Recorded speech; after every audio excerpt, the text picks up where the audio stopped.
Question है, मानव शरीर में कुल कितनी हड्डियां होती हैं। देखिए काफी आसान क्वेश्चन है, आप सभी को पता भी होगा, लेकिन मैं आपको बता दूं, मैं जितने क्वेश्चन भी आपके लिए लेकर आता हूँ, आप हमारे इस वीडियो के माध्यम से अगर आपको क्वेश्चनों के बारे में पता भी है तो आप अपना रिवाइज कर सकते हैं, और अगर आपको क्वेश्चनों का आंसर नहीं पता है तो आप इन्हें याद कर सकते हैं। देखिए काफी इंपोर्टेंट होते हैं ये क्वेश्चन जो मैं आपके लिए लेकर आता हूँ। तो यहाँ पर इसका राइट आंसर ऑप्शन बी हो जाएगा 206। मानव शरीर में कुल 206 हड्डियां होती हैं। नेक्स्ट क्वेश्चन देखते हैं, नवजात शिशु में हड्डियों की संख्या लगभग कितनी होती है। देखिए ये दूसरा क्वेश्चन भी काफी इंपोर्टेंट है, क्योंकि ये रेलवे ग्रुप डी और रेलवे एएलपी एग्जाम में 2 से 3 बार पूछा जा चुका है। तो आपको ध्यान रखना है कि नवजात शिशु में हड्डियों की संख्या लगभग कितनी होती है, 300 होती है। तो यहाँ पर इसका राइट आंसर ऑप्शन सी हो जाएगा 300। आपको ध्यान रखना है, नवजात शिशु में हड्डियों की संख्या लगभग 300 होती है। नेक्स्ट क्वेश्चन देखते हैं, मनुष्य के शरीर में पसलियों के कितने जोड़े होते हैं। देखिए यहाँ पर क्वेश्चन में पूछा गया है कि मनुष्य के शरीर में जो पसलियां होती हैं वे कितने जोड़ी होती हैं। तो अगर आपको इसका आंसर पता है तो आप अपना आंसर लगा सकते हैं। तो यहाँ पर इसका राइट आंसर ऑप्शन ए हो जाएगा, 12 जोड़ी पसलियां होती है मनुष्य के शरीर में। तो आपको ध्यान रखना है।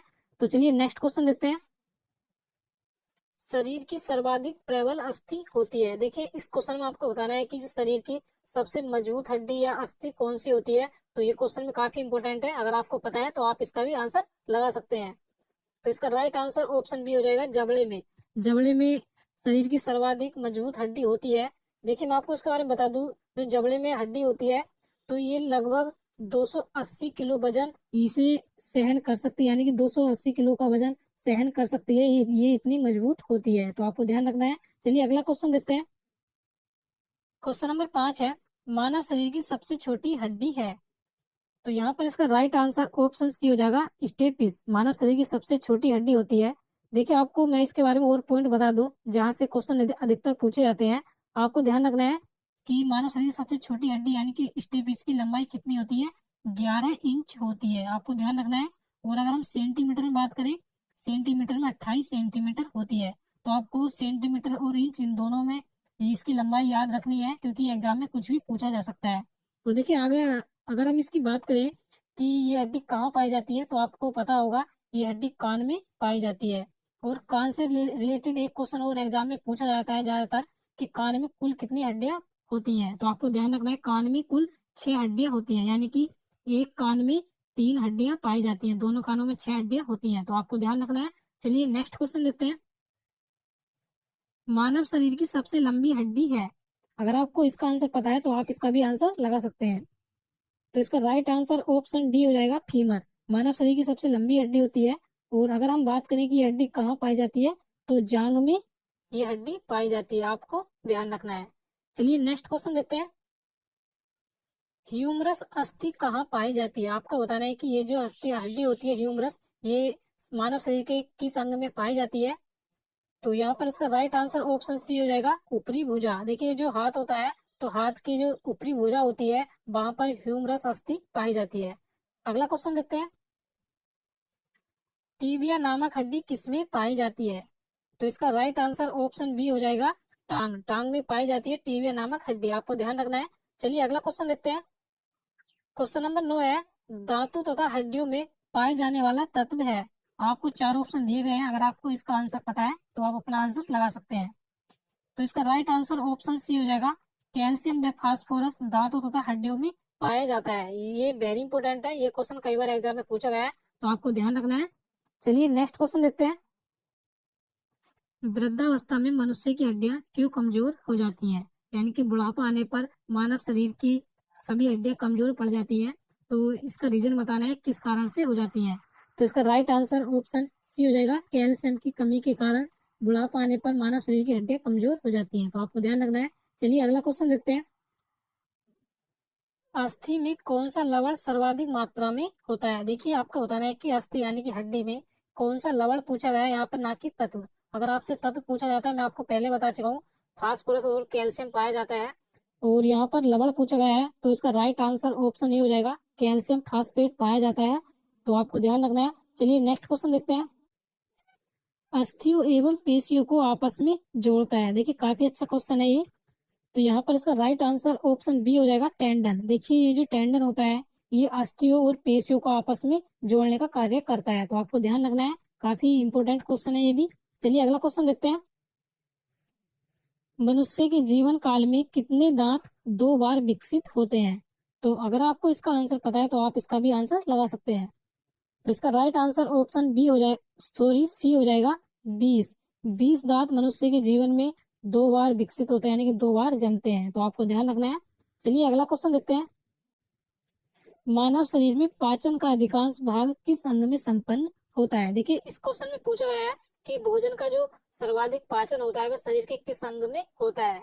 तो यहाँ पर इसका राइट आंसर ऑप्शन सी हो जाएगा, छोटी आंत। देखिए छोटी आंत में सर्वाधिक भोजन का पाचन होता है, आपको ध्यान रखना है।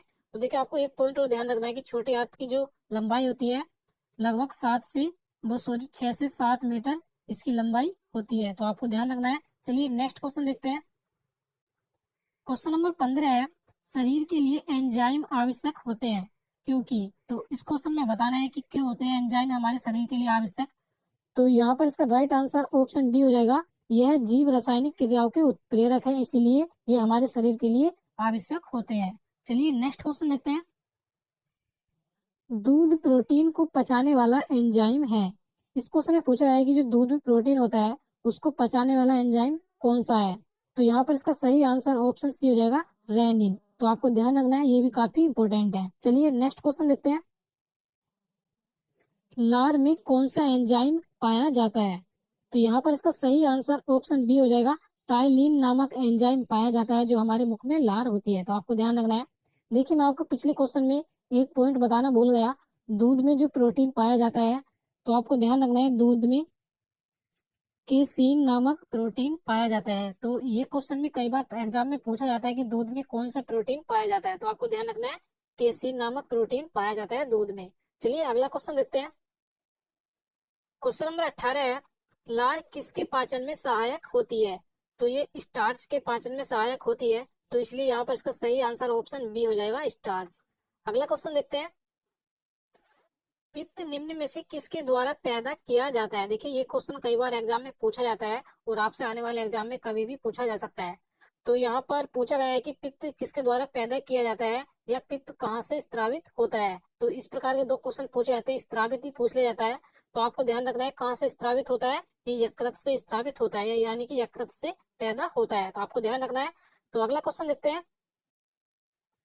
पित्त जमा कहाँ होता है? देखिए इससे पहले क्वेश्चन में हमने बात की थी कि पित्त कहाँ से स्रावित या पैदा होता है। इस क्वेश्चन में पूछा गया है कि ये कहाँ जमा होता है या कहाँ इकट्ठा होता है।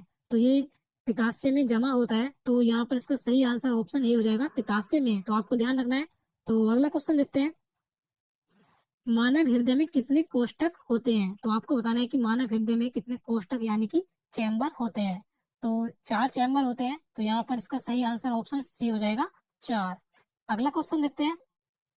क्वेश्चन नंबर 22 है, रुधिर दबाव यानी कि ब्लड प्रेशर मापक यंत्र कौन सा है? देखिए आपने देखा होगा कि किसी व्यक्ति का ब्लड प्रेशर हाई हो जाता है या लो हो जाता है, तो इस क्वेश्चन में वही पूछा गया है कि उसमें किस यंत्र का उपयोग किया जाता है। तो इसका आंसर ऑप्शन सी हो जाएगा, स्फेगमोमेनोमीटर का उपयोग किया जाता है ब्लड प्रेशर मापने के लिए। तो आपको ध्यान रखना है। चलिए नेक्स्ट क्वेश्चन देखते हैं। दौड़ लगाते समय मनुष्य का रक्तचाप, इस क्वेश्चन में बताना है कि दौड़ लगाते या दौड़ते समय मनुष्य के रक्तचाप में क्या परिवर्तन होता है?